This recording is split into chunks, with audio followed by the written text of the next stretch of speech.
It's 6:43 and all morning long we've been introducing everyone to Millie. She's a dog with hospice of Southern Illinois. The 2-year-old King Charles Cavalier is bringing a smile to faces in our region. Brooke Slyer has more on how she's spreading her cheer. I'm already cheered up seeing her. I am too. I love seeing Millie. Good morning, Dave and Evie. Well, I think being in front of the camera has Millie a little tuckered out here. She's been trying to get in a little nap in between the interviews. But again, you know, she doesn't just volunteer here with Hospice of Southern Illinois. Melise, she goes out in the community and does some other great things. Go ahead and fill us in.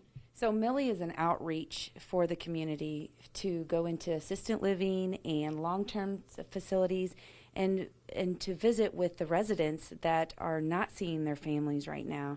And I work for a wonderful company, Hospice of Southern Illinois, and we have 15 counties that we go to. We have 2 offices. We have one in Belleville and one in Marion.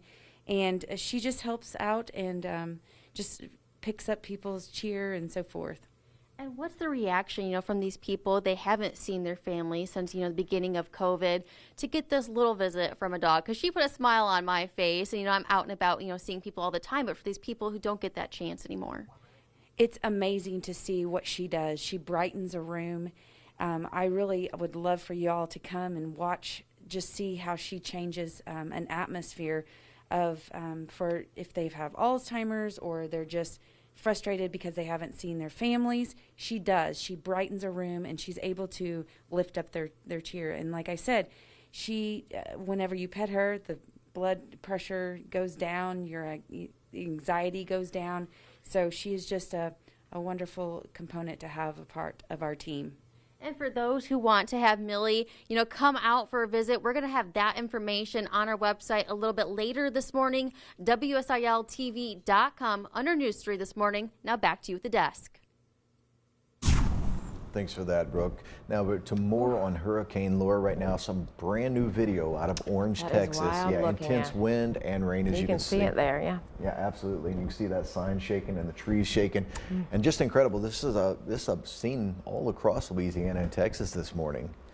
And Nick, Nick, I know you've been tracking this all morning long. You've talked about some rescues already being done. You're talking about evacuations. I mean, there's a lot going on. Yeah, I mean, they had mandatory evacuations here, and one of the reasons was because not only the wind, but the storm surge, and they were actually telling folks, if you stay, we are not going to be able to come rescue you until at least this afternoon. So, you know, that's why they were encouraging so many folks to get out ahead of this storm. Again, this morning, still a strong hurricane working its way to the north, making landfall this morning about 1 a.m. along the Louisiana coastline there in Cameron, Louisiana. Now, it was a Category 4 hurricane at that point with winds sustained at 150 miles per hour. Those winds now down to about 105 miles per hour, but continuing to work its way to the north and likely going to bring us some impacts as we head into Friday. Right now, though, looking into the eastern sky in Mount Vernon, we've got a lot of clouds outside, and gosh, it is muggy outside as well. That tropical moisture pumping up from the north out ahead of Laura. A couple scattered showers and storms possible throughout the day today.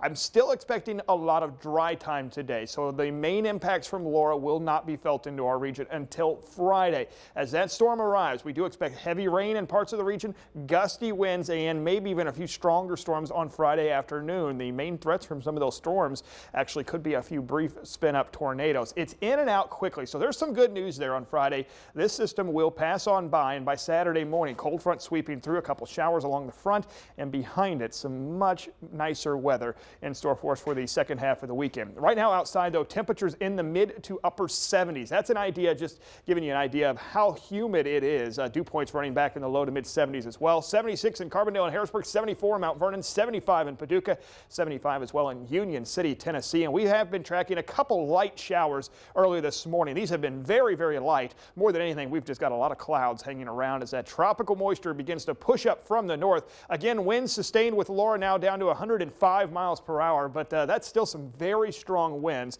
And again, that system will continue to track off to the north and northeast over the next couple of days and be downgraded to a Category 1 later this afternoon. And by the time time it arrives into our region, likely a tropical depression.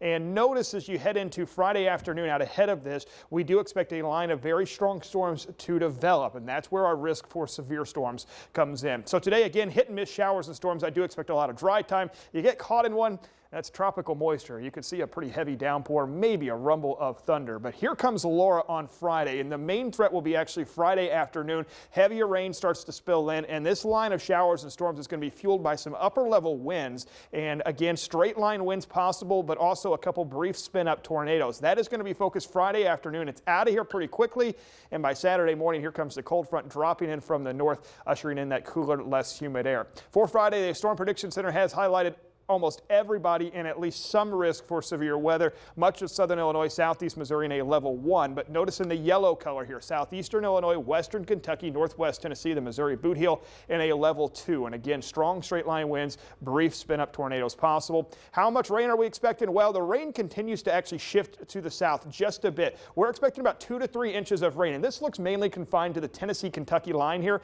The rain amounts will get lower and lower the further north you go. The I-64 corridor is still expecting maybe about a half an inch to an inch, but the rainfall amounts will get less actually quickly as you move to the north. Sustained winds out ahead of this system in the Missouri Boot Heel in particular, a gust up to about 40 miles per hour, but then as you get into the afternoon hours on Friday, notice that line of storms, there it is. Gust along that could also top 40 to 50 miles per hour. So again, there is a chance we could see some damaging winds out of this as it moves our way, and of course that risk for severe storms also poses that threat. So Friday,